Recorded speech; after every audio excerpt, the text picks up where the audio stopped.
I remember my first time going to a local show. I remember that feeling of mystery as I was descending down the dark, damp stairs, walking into that dim-lit room and getting those X's sharpied on my hands, and rounding the corner to see the band setting up their own gear on stage. I was a bored, angsty 17-year-old trying to figure myself out, and found myself drawn to the world of alt country and Americana. I was just starting to play out gigs at cafes and restaurants, but was hungry to find new places to showcase my original songs. I wanted to make a name for myself, and it became evident really quick that that wasn't going to happen in the local coffee shop.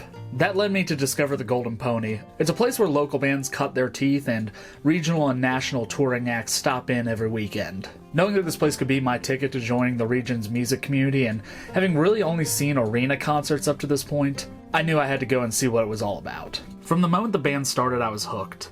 Despite the fact that they were playing to maybe 60 people in a dark basement, it felt like they were playing out, trying to reach the audience up in the 400 level of a stadium. And yet something about this intimate setting made it feel all more special, like they were expending all this energy just for us few people in this room. I left that night knowing that I discovered something new, the place where real art happens, where singer-songwriters on their rise to the top first start putting in their hours and paying their dues. What that first experience ignited within me was a lifelong passion for local shows, and an understanding of what a healthy, supportive music community looks like. When I moved from my hometown in the Shenandoah Valley 3 years ago to the suburbs of DC, I struggled to find that same sense of community. I knew it existed, but I really didn't know where to begin to look.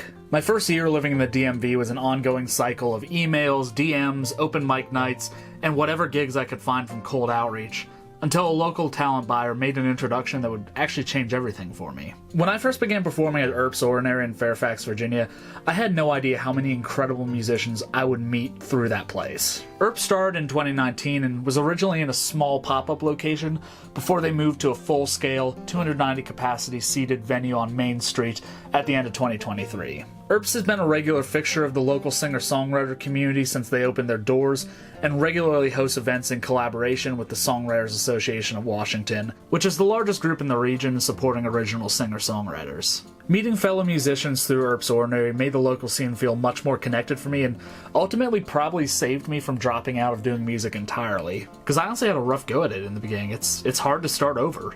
Early in 2024, I was asked to start hosting a Wednesday night singer-songwriter event at Earp's Ordinary. I had hosted a songwriter round called the Travelin' Round at a few different venues around Virginia and DC, and I was pretty excited when they asked me to do this, because I really enjoyed doing those types of shows. And while the event experience was of high quality, I felt it was very engaging and showcased some great talent, it was hard to get people through the doors for a Wednesday night singer-songwriter event. Turnout was inconsistent and was largely dependent on the artists helping to cross-promote the event. I began to start thinking about what other kind of events I could maybe host at Earp's that would help get people through the doors. I remembered watching the Drive-By Truckers documentary, The Secret to a Happy Ending, and how it touched on an event that Wes Freed used to host in Richmond called the Capital City Barn Dance. Modeled after an old-school barn dance, but featuring the burgeoning alt-country community of the late 90s and early 2000s, the Capital City Barn Dance really helped the Drive-By Truckers get their start, and helped them form a lifelong bond with artist Wes Freed, who did all their posters, album covers, merch, and everything up until his death 2 years ago. Seeing the impact that the Capital City Barn Dance had on their career, I started to wonder if something like that might work in the DMV. I attend a number of country and Americana shows around the DC area every year, and they always seem packed. Despite that though, there's really no local spot or home for the region's rich roots music community. There are tons of country, Americana, folk, and other roots music artists throughout the DMV, a ton of talent, and I've been really fortunate to get to know a lot of them. A while back I'd done a project called the Rising Virginia Americana playlist, which I'd created on Spotify to help promote Virginia artists of all statures. I wanted to create awareness of the Commonwealth's immense musical talent and also be able to help kind of unite the scene around this, because generally this music thing is very hard to do on your own. It's way better when you have a community around it. For the 18 months or so that I did this playlist, I kept a log of the artists I featured in it, and as I began getting into the idea of doing concert promotion, it became really evident that this was going to be a valuable resource for booking artists. So with this idea and this list of artists, I came up with the concept for the Beltway Opry, an event designed to be a home base for roots artists in Northern Virginia. These showcases would feature 3 acts from the best of our local roots music community, starting with an acoustic opener and with 2 bands following. We hosted our first event at Earp's Ordinary back in July 2024, and it featured Rebecca Porter and the Rhinestone Roses, Christopher Coletta and the State Secrets, Sherith Yuli, and Michelle Swan. The first event seemed to have some decent heat behind it, so we decided to put another event on the calendar for the fall. Shortly after that July event concluded, I got the ball rolling on the second one. Due to the way the calendar fell, we ended up scheduling it for a Thursday night, and we were a little bit uncertain about how that would affect the turnout. I admittedly struggled a bit with artist availability this time, especially with it being on a weeknight. You know, some people have full-time jobs and can't really get away for that. With that said though, I'm very happy with the lineup we ended up with for the final show.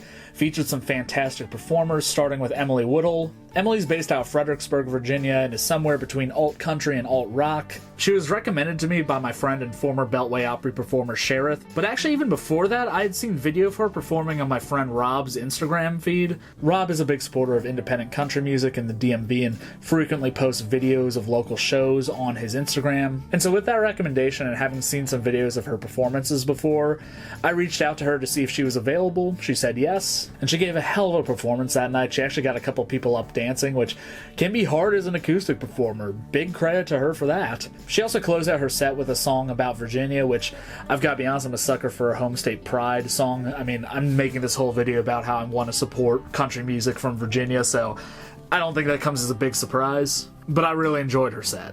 Then we had the group Sunny at Midnight, which is a folk rock outfit from the area. And this group was particularly fun for me because I had seen every member of this band perform before, but I'd never seen them perform all together. All of them are fixtures of the local music community and play in multiple bands and projects. Their drummer Ron was actually one of the first people I met when I started booking shows up in the DMV. He's also from the Shenandoah Valley, so we end up passing stories back and forth about that sometimes. Marcy Cochran here on fiddle was actually our first repeat performer for the Beltway Opry. She had sat in with Sherith and Michelle at that first show. Jeff Smith has been my songwriter around before, and Sherry Stewart, I've seen her performing at Saw events in the past. And John Lawrence here plays bass in a number of groups alongside Ron.